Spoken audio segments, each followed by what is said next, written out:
अगस्त का मंथ शुरू हो चुका है, मैं कॉलेज भी जा रहा हूं, यूट्यूब के वीडियोस भी देख रहा हूं, कोचिंग क्लासेस भी मैंने लगवा के रखी है, लेकिन मेरे सर के ऊपर से सारी ये सारी चीजें क्या जा रही है। देखो मैं एक चीज यहाँ पे कहता हूँ, अब बहुत सारे बच्चे ऐसे होंगे जो ये सोच रहे होंगे कि भाई 11th कॉमर्स तो बहुत इजी है, आप तो 12th कॉमर्स में पढ़ेंगे और 12th कॉमर्स में पढ़ के अपने झंडे क्या गाड़ लेंगे। देखो एक चीज मैं यहाँ पे कहता हूँ, आज से ठीक 6 महीने बाद जब आपकी फाइनल एग्जामिनेशन होगी तो यहाँ पे सिर्फ आपके पास दो ही सर्कमस्टांस होंगे।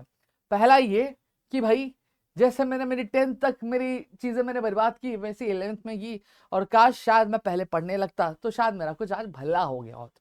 या तो दूसरा सर्कमस्टांस आपके साथ ये हो सकता है कि भाई आप एग्जामिनेशन हॉल में बैठे हो, अब आपका जो सर है वो नीचे झुका हुआ है, शर्म से नहीं, क्योंकि आपको सारे आंसर्स आते हैं और आप धड़ाधड़ पेपर लिखते जा रहे हो, और आपको जब रिजल्ट आए तो आपके मम्मी पापा के आंखों में प्राउड का एक मोमेंट हो, जहां पे कि आप ये साबित कर सके हाँ 10th तक शायद मैंने कुछ गलतियां की थी, लेकिन अब मैं बड़ा हो चुका हूं, मैं मैच्योर हो चुका हूं, अब मैं 11th में अपनी वो चीजें दोहरा रहा नहीं हूं और मैं अपने रिजल्ट को एक अलग ही मुकाम पे क्या लेके जाने की कोशिश कर रहा हूं। तो दोस्तों आज की वीडियो यही होने वाली है कि आज की वीडियो में मैं ऐसे चीजों के बारे में बात करने वाला हूं, एक ऐसे बच्चे के बारे में बात करने वाला हूं जो शायद अपने इस 11th कॉमर्स के जर्नी को अपना एक कम बैक जर्नी क्या बनाए, जहां पर वो अपने 10th के रिजल्ट को क्या गलत साबित कर सके कि हाँ भाई जो मेरा 10th का रिजल्ट है वो मुझे कहीं क्लैरिफाई नहीं कर सकता कि भाई मेरे में कैपेबिलिटी कितनी है कितनी नहीं, और आज अब से मैं तैयारी चालू करना चाहता हूं और अपने 11th कॉमर्स की इस जर्नी के इस रिजल्ट को मैं दिखाना चाहता हूं कि भाई असली में मेरी कैपेबिलिटी क्या है, मेरी कैपेसिटी क्या, और मैं अपने लाइफ में क्या कर सकता हूं क्या नहीं कर सकता हूं। समझ में आ गया? तो चलिए काजल ये फोन रख के जाना, ठीक है? तो चलिए अब एक एक करके चीजों की शुरुआत करते हैं और समझने की कोशिश करते हैं कि हमें क्या करना चाहिए और क्या नहीं करना। फोन रख के जाना, ठीक है? क्या नहीं करना चाहिए। तो चलो अब एक एक करके चीजों की शुरुआत करते हैं, लेकिन उससे पहले अगर अभी तक आपने चैनल को सब्सक्राइब नहीं किया तो चैनल को सब्सक्राइब कर लो।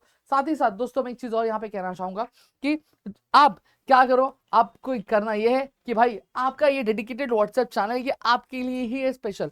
जितने भी आपके लेक्चर्स होते हैं, ठीक है, जितनी भी चीजें होती हैं कि आपको कौन सा वीडियो चाहिए, ये सारी चीजों के जो डिस्कशंस होते हैं, आपका जो राय है वो सारी चीजें, राय मशवरा सारी चीजें आपकी यहाँ पे इस व्हाट्सएप चैनल पे ली जाती है। और ऑलरेडी मैं आपको बता दूं शिकार बैच लॉन्च कर दिया और शिकार बैच के तहत आपके अकाउंट्स के और इकोनॉमिक्स के लेक्चर भी स्टार्ट हो चुके हैं, ठीक है? तो भाई अब बाकी आपके ऊपर है कि कितना प्यार दिखा रहे हो, उसके हिसाब से आगे की चीजें आएंगी मेरे दोस्त, ठीक है? अब कुछ चीजें जो आपको समझना यहाँ पे जरूरी बन जाता है कि आपको क्या करना है, कैसे करना है, किस तरीके से चीजों को लेके चलना है।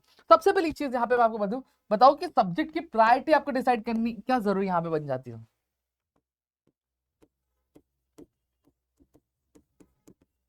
ठीक है? अब सब्जेक्ट की प्रायोरिटी आपको डिसाइड करनी जहां पे जरूरी बन जाती है। देखो सबसे पहली जो प्रायोरिटी आपको देनी है वो आपको बुक कीपिंग अकाउंटेंसी को देनी है,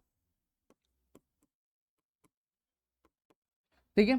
तो दूसरा अगर मैं बात करूं आप इकोनॉमिक्स, ठीक है? तीसरा अगर मैं बात करूं ओसी, और चौथा अगर मैं बात करूं एसपी, ठीक है? ऐसा बहुत सारे बच्चे सोचते हैं। भाई इस चीज में यहाँ पे कहो कि सब्जेक्ट की प्रायोरिटी वगैरह कुछ नहीं होती। हाँ आपको मेहनत कौन से सब्जेक्ट में ज्यादा करनी पड़ती है और कौन से सब्जेक्ट में कंपेरेटिवली थोड़ी कम करनी पड़ी वो मैं चीजें बताता हूँ। ये प्रायोरिटी वेटी के चक्कर में मत जाओ। देखो सबसे ज्यादा जो मेहनत आपको थोड़ी सी करनी पड़ेगी वो बुक कीपिंग अकाउंटेंसी में करनी पड़ेगी, ठीक है? फिर इकोनॉमिक्स, फिर ओसी, फिर एसपी में यहाँ पे करना, और इवन मैथ्स वाले हो तो भाई बीकी के बाद मैथ्स का नंबर यहाँ पे आपका निकल कर आता है। अब यहाँ पे अगर मैं कहूँ कि देखो अभी शुरुआत में आपको बुक कीपिंग अकाउंटेंसी में थोड़ा सा डर लग रहा होगा, थोड़ी सी घबराहट हो रही होगी, लेकिन हाँ अभी पहला चैप्टर चल रहा है, दूसरा चैप्टर चल रहा है, ले भाई बहुत इजी है, बहुत सिंपल है, बहुत चिंदी है। और यूनिट टेस्ट की एग्जामिनेशन जब होगी ना तो आपको क्या आता है, आपको क्लासिफिकेशन करने के लिए आता है, ठीक है? आपको एक क्वेश्चन आ जाएगा अकाउंटिंग इक्वेशन का जो ज्यादा कुछ है नहीं, उसमें बस क्या करना है आपको प्लस माइनस करना है, माइनस प्लस करना है, बस इतनी ही चीज है। तो आपके अंदर क्या होता है, एक अलग लेवल का कॉन्फिडेंस आता था और आप ओवर कॉन्फिडेंट में अब आगे आप पढ़ना बंद कर देता, प्रैक्टिस वगैरह करना बंद कर दो। अब इसका रिजल्ट क्या निकल के आता है मालूम है? इसका रिजल्ट ये निकल के आता है कि जो टर्म एग्जामिनेशन में ना आपके अकाउंट्स के मार्क्स गिर जाते हो, अकाउंट्स के मार्क्स गिरते साथ ही साथ आपका जो कॉन्फिडेंस होता है वो कॉन्फिडेंस भी आपका गिरता हुआ दिखाई देता है। समझ में? अगर ये जो कॉन्फिडेंस गिरता है ना मेरे दोस्त, ठीक है, अगर आपने उस टाइम पे भी अपने आप को संभाल लिया तो ठीक है, नहीं संभाला तो भाई वो 12th में भी दर्द देता है, वो first year, second year, third year, आगे सीए वीए कर रहे हो तो भाई उस सभी में ये चीज क्या दर्द देती है। क्योंकि 11th आपका कंप्लीट क्या होता है, आपके पूरे कॉमर्स के जर्नी का ये बेस होता है। अगर आपने बेस ही नहीं अच्छे से संभाला, बेस ही अपने अच्छे से क्लियर नहीं है तो भाई आगे क्या करोगे, आगे कैसे चीजें करोगे? समझ में आ गया? तो ये चीज थोड़ी सी आपको क्या करनी है, आपको थोड़ी सी संभाल के लेके चलनी है, आपके अंदर ओवर कॉन्फिडेंस नहीं आना चाहिए। स्टार्टिंग के चैप्टर्स बहुत इजी है, बहुत लिनिएंट है और थ्योरेटिकल है तो बहुत आराम से हो जाता है, बट आगे जो चैप्टर्स है मैं ये नहीं कह रहा हूँ कि हार्ड है, थोड़े से कॉम्प्लिकेटेड आएंगे, कॉम्प्लिकेशन सब में नहीं आएंगे, थोड़े एक आधा टॉपिक में आएंगे, लेकिन उसको भी अगर आप जब रेगुलर बेसिस पे करोगे, कंसेप्ट समझ के करोगे, तो चीज आपकी आराम से हो जाएगी। अब पढ़ना किस तरीके से, वो मैं आपको बता दूं। सबसे पहली चीज, आप कोई भी चैप्टर करो तो उसके कंसेप्ट समझो, फिर उसके सॉल्व एग्जाम्पल हो गए वो करो, फिर उसके जो प्रैक्टिकल प्रॉब्लम्स होंगे उनको आपको क्या कवर करना, और फिर आपको बस क्या करनी है, प्रैक्टिस प्रैक्टिस प्रैक्टिस, और वीक में एक मॉक टेस्ट देना आपके लिए क्या हो जाता है, आपके लिए कंपलसरी यहाँ पे बन जाता है। समझ में आ गया। फिर आपका इको हो गया, ओसीएम हो गया, एसपी हो गया, ये सारे थियोरेटिकल सब्जेक्ट्स है। रेगुलर बेसिस पे ज्यादा नहीं बोलूंगा, मैं बोलूंगा ज्यादा नहीं, दो दो क्वेश्चन का टारगेट बनाओ, आराम से चीज आपकी यहाँ पे हो जाती है। फिर अगला अगला अगर मैं बात करूं तो आपका आता है डेली टाइम टेबल।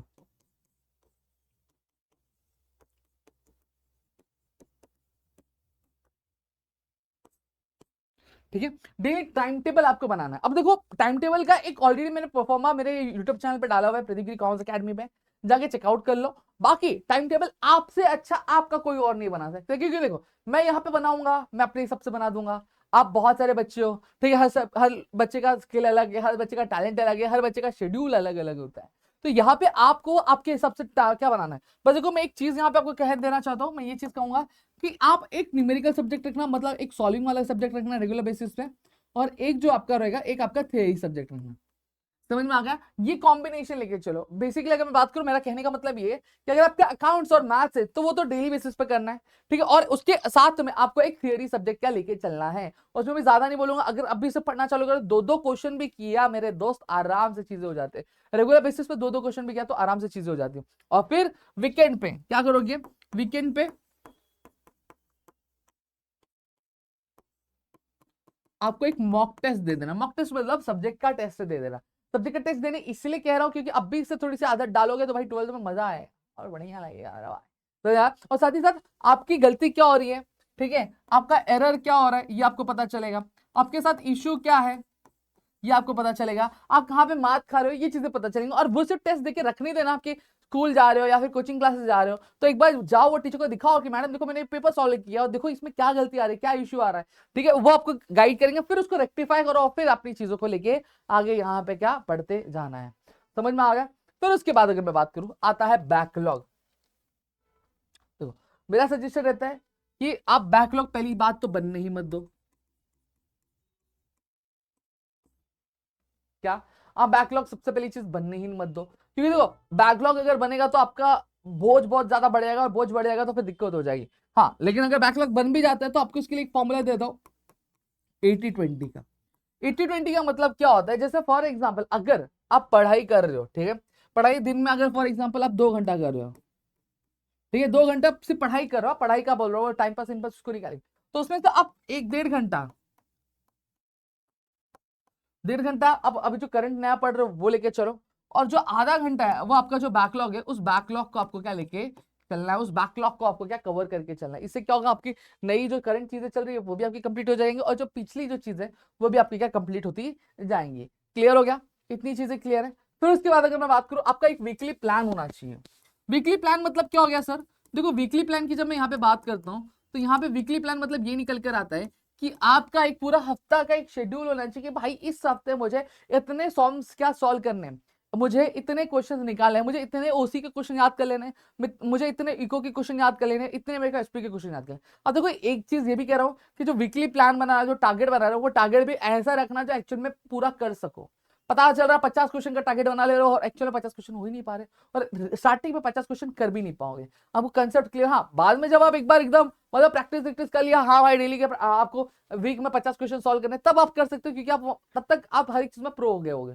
समझा। लेकिन स्टार्टिंग स्टेज में मैं बोलूंगा टारगेट थोड़ा छोटा छोटा ही रखना, थोड़ा यूज टू हो जाओ चीजों को कि क्या करना है, कैसे करना है, किस तरीके से करना है, ठीक है। जब आपको ये सारी चीजें पता चले लगी तो मैं कहता हूँ आप बहुत ही आसान से और बहुत ही आराम तरीके से आप चीजें क्या कवर कर सकते हो।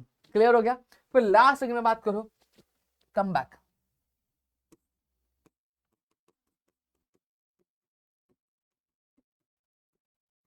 देखिए, ये जो कमबैक है, कमबैक सिर्फ कमबैक नहीं है, कमबैक आपके लिए एक बहुत बड़ा चैलेंज है, जहां पर आप अपने आप को प्रूव करोगे, आप अपनी चीजों को क्या करोगे, कंप्लीट करते दिखाओगे। एक चीज मैं यहाँ पे कह रहा हूं कि देखो 10th तक जो भी चीजें हुई हुई, ठीक है, उससे लेना देना अब हमारा नहीं है। अब आ रही ये चीज है कि अब 11th कॉमर्स में आके भी अगर आपने अपनी चीजों को नहीं बदला, अपनी चीजों को नहीं सुधारा, तो मैं आपको ये चीज कह रहा हूं आप बहुत पछताओगे। बहुत मतलब बहुत पछताओगे और फिर बाद में आप किसी को कहने लायक नहीं कि भाई मेरी गलती नहीं थी। यहाँ पे अगर 11th कॉमर्स में आके भी अगर आपने अपनी चीजों को नहीं कंप्लीट किया, अपने सपनों को पूरा करने की कोशिश नहीं की, मैं ये कह रहा हूँ ये सबसे बड़ी गलती आपकी होगी और आपकी ही होगी और किसी की होने वाली नहीं। क्योंकि देखो 11th कॉमर्स कैसा पता है क्या, कि ये आपके लिए एक नया लाइफ जैसा है जहां पर आप अपने एकेडमिक को अच्छे से सुधार सकते हो, अपने अंदर में बहुत सारे चेंजेस कर सकते हो। और मैंने देखा है बहुत सारे बच्चे जो आपके 10th तक कम परसेंटेज स्कोर करते हैं, जैसे फॉर एग्जांपल मेरे ही ऑफलाइन बैच में बच्चे थे जिन्होंने 65 स्कोर किया है, 62 स्कोर किया, लेकिन जब 11th कॉमर्स में आए, 11th 12th में उन्होंने इतना मेहनत किया कि वो 62 से